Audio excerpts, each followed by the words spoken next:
Welcome back. آئیں بات کرتے ہیں ایک بار پھر احسن اقبال سے. سر آگے چلتے ہیں, کارگل ایشو کو لے لیں. کارگل ایشو پہ سر آپ کے سابقہ ساتھی گوہر ایوب صاحب کی کتاب سامنے آئی ہے اور وہ کہتے ہیں کہ وزیر اعظم کو 2 بار بھرپور بریفنگ دی گئی تھی, جبکہ نواز شریف نے ہمیشہ ایسی کسی بریفنگ سے انکار کیا. آپ اس بارے میں ذرا وضاحت کر دیں تو قوم کے ذہن میں جو گرا ہے وہ کھل جنرل مشرف کی جو اپنی کتاب ہے, میں اس سے ثابت کر سکتا ہوں کہ جنرل مشرف نے کارگل کے موقع پر جناب وزیر اعظم نواز شریف کو کوئی بریفنگ نہیں دی, اور انہوں نے ایسی میٹنگز کا حوالہ دیا ہے جس سے قوم کو دھوکہ دینے کی کوشش کی ہے. سر نواز شریف صاحب جو سیاچن کیل گئے تھے. سیکٹر, جی میں بتاتا ہوں, جو کیل سیکٹر میں فیبرری میں میٹنگ ہوئی وہ کارگل کے بارے میں نہیں تھی, وہ کاغان مانسیرا سے جو نیلم ویلی کو ایک آلٹرنیٹ روٹ تھا 12 ارب روپے کا, اس کے بارے میں بریفنگ تھی. اس میں ایک لفظ کارگل کا نہیں تھا. چونکہ کارگل کا جو آپریشن جس نوعیت کا تھا, اس کی بریفنگ دینے کا مجاز افسر ڈائریکٹر جنرل ملٹری آپریشن ہے, اور خود جنرل مشرف کی کتاب میں لکھا ہے کہ پہلی بریفنگ جو ڈی جی ایم او نے دی ہے وہ 17 مئی کو دی ہے, جبکہ سب لوگ جانتے ہیں کہ مئی کے شروع سے پاکستان اور ہندوستان کی فوجیں کارگل کے محاذ پر باقاعدہ جنگ کا آغاز کر چکی تھیں. سر جالے لندن میں, لاس اینجلس میں اور دبئی میں نئے سوٹ اور شیروانیاں سلوا رہے ہیں.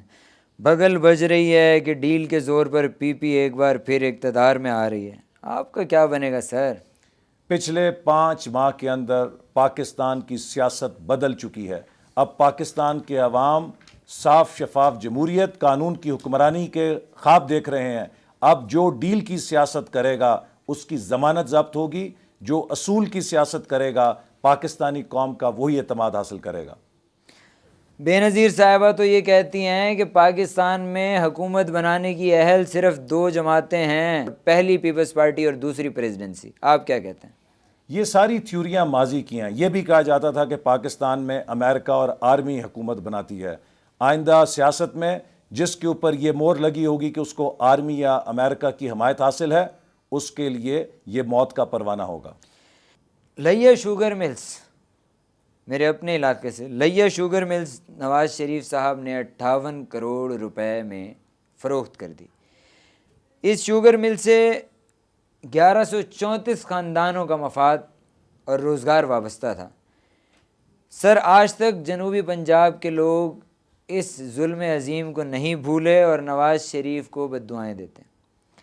نہ صرف یہ بلکہ سب سے زیادہ دکھ یہ جان کر لوگوں کو ہوا کہ اسی مالی سال میں انارکلی بازار لاہور میں ٹف ٹائل بنانے کا ٹھیکہ دیا گیا اور اس کی مالیت بھی سر 58 کروڑ روپے تھی. جنوبی پنجاب کے لوگ تو یہ تک کہتے ہیں کہ نواز شریف نے ہماری مل بیچ کے انارکلی بازار لاہور میں ٹائلیں لگوا دیں. یہ جھوٹ ہے. جتنی ترقی نواز شریف دور کے درمیان جنوبی پنجاب کی ہوئی, وہاں کے دیہات کے لیے, وہاں کے شہروں کے لیے, وہاں کی تعلیم اور صحت کے لیے, اس کی پاکستان کی تاریخ میں مثال نہیں ملتی. اور ان کے خلاف جنرل مشرف 8 سال سے دوربین لے کر کرپشن کے مقدمے قائم کرنے کی کوشش کرتے رہے. ایک پیسے کی کرپشن نہ ملک کے اندر نہ ملک کے باہر ثابت کر سکے ہیں. سر آپ ایک طرف آزادی رائے, آزادی اظہار اور میڈیا کی آزادی کی بات کرتے ہیں, اور دوسری طرف جب آپ حکمران تھے تو نجم سیٹھی کو اغوا کرایا گیا. اس کے علاوہ دیگر بہت سے صحافیوں کو تکلیفیں ہوئیں, خصوصاً روزنامہ جنگ کے ساتھ. آپ دیکھیں کہ روزنامہ جنگ جیسا اخبار ایک صفحے پر آ گیا تھا سر. تو کیا میڈیا کی آزادی کی بات حکمرانوں کو, سیاستدانوں کو اس وقت یاد آتی ہے جب وہ حکمرانی سے باہر ہوتے ہیں؟ میڈیا کو آزادی کوئی حکومت نہیں عطا کرتی. میڈیا کو آزادی اس 11 سال کے جمہوری نظام نے عطا کی, اور میڈیا اس قدر طاقتور ہو چکا تھا 1999 میں کہ ہماری حکومت جسے 2/3 اکثریت حاصل تھی, ہم میڈیا کو دبا نہیں سکے, بلکہ میڈیا کے آگے ہمیں شکست ہوئی. اور ہر حکومت جو انسانوں کی ہے اس سے غلطیاں بھی ہوں گی اور اچھے کام بھی ہوں گے, اور اگر ہم نے کوئی غلطیاں کی ہم نے ان سے سبق سیکھا ہے. یعنی کیا ہم یہ توقع رکھیں کہ جب نواز شریف اگلی بار الیکشن, اگر بالفرض الیکشن جیت کے وہ آتے ہیں یا نواز شریف کی حکومت کبھی قائم ہوتی ہے, تو ملک میں میڈیا کمپلیٹلی آزاد ہوگا؟ بالکل. اور یہ میڈیا, جیسے میں نے آپ سے کہا کہ اب یہ کسی حکومت کی آزادی نہیں ہے دی ہوئی, یہ میڈیا نے اپنی قربانیوں سے حاصل کی ہے, اور کوئی حکومت چاہے کچھ بھی کر لے وہ اس کو کنٹرول نہیں کر سکتی، اور یہ ایک پاکستان کے مستقبل کے لیے اور جمہوریت کے لیے ایک بہت خوشائند بات ہے، اور ہم اس میڈیا کی آزادی کا احترام کریں گے۔ حسن اقبال صاحب، 1997 میں پہلی مرتبہ انتخابی مہم کے دوران سیتا وائٹ سکینڈل آپ کی جماعت میڈیا کے سامنے لائی۔ آج اگر کوئی جماعت یا کوئی فرد واحد سیتا وائٹ سکینڈل کو، جسے آپ نے سب سے پہلے میڈیا کے سامنے پریزنٹ کیا تھا، لے کر کسی انتخابی کمیشن میں یا کسی عدالت میں رجوع کرتا ہے اور عمران خان کے حوالے سے کوئی ریفرنس دائر کرتا ہے یا کوئی مقدمہ قائم کرتا ہے، تو سر کیا آپ کی جماعت کا اخلاقی اور قانونی فرض نہیں بنتا کہ آپ اس شخص کی، اس جماعت کی حمایت کریں؟ نہ صرف یہ، بلکہ اس سے پہلے ماضی میں ہم نے پیپلز پارٹی کے بارے میں بھی بہت کچھ کہا، لیکن ہم سمجھتے ہیں کہ اب پاکستان میں وقت آ گیا ہے کہ ماضی میں جو ایک دوسرے کے خلاف جو کچھ بھی کہا گیا، ان تلخیوں سے ہٹ کر پاکستان کو ایک نئے آغاز کی طرف لے کے جایا جائے۔ پاکستان میں ایک نئی مفاہمت ہو جمہوری قوتوں کے درمیان۔ وہ سارے لوگ جو 12 اکتوبر 99 کے آئین پر یقین رکھتے ہیں، جو اس ملک میں عوام کی بالادستی پر یقین رکھتے ہیں، ہماری جنگ آپس میں ہونے کی بجائے ان قوتوں کے ساتھ ہونی چاہیے جنہوں نے پاکستان کی جمہوریت کو، پاکستان کے عوام کو آج تک اپنی منزل حاصل نہیں ہونے دی۔ لہٰذا اس وقت ہمارا فوکس، اس وقت ہماری جنگ صرف ان غیر جمہوری قوتوں کے ساتھ ہے جو پاکستان کے آئین اور پاکستان کے عوام کے حق حکمرانی پر شبخون مارتے ہیں، اور ہم اس جمہوری جنگ کے راستے میں کسی اور تنازع کو یا ماضی کی تلخی کو حائل ہونا نہیں دینا چاہتے۔ سر، ماضی کی تلخی کی آپ نے بات کی، میرا سوال تھوڑا سا مختلف ہے۔ دیکھیں، تلخی اگر ملکی مفاد میں ہے، اگر کوئی آدمی کرپشن کرتا ہے تو آبویسلی ہم اس کو کوئی پھولوں کے ہار تو نہیں پہنا سکتے، ہم اس سے تلخ بھی ہوں گے۔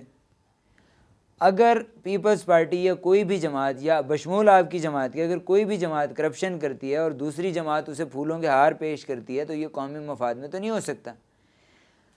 کل اگر آپ پیپلز پارٹی پر یا عمران خان پر کوئی الزامات عائد کرتے تھے تو یقیناً اس وقت آپ سچے ہوں گے، آپ کے پاس کوئی ثبوت ہوں گے، آپ نے کچھ تحقیقات کی ہوں گی، کوئی آپ کے بنیاد آپ کے پاس ایسی موجود ہوگی جس بنیاد پر آپ نے وہ الزامات لگائے ہوں گے۔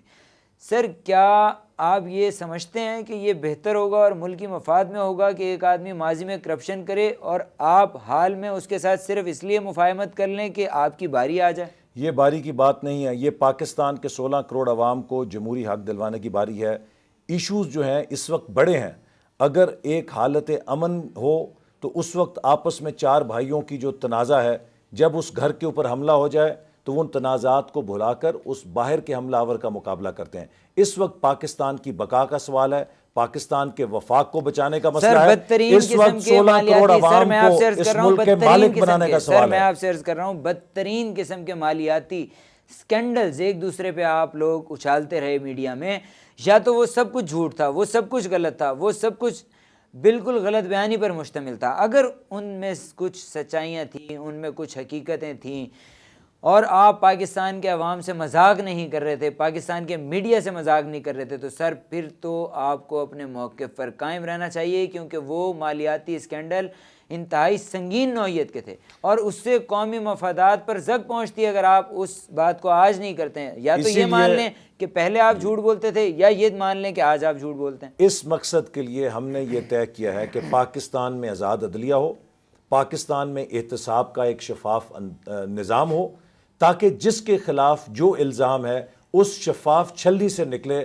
اور دودھ کا دودھ اور پانی کا پانی ہو جائے۔ سچ کی تلاش کا سفر ابھی جاری ہے، اپنے میزبان عمران خان کا انتظار کیجیے گا۔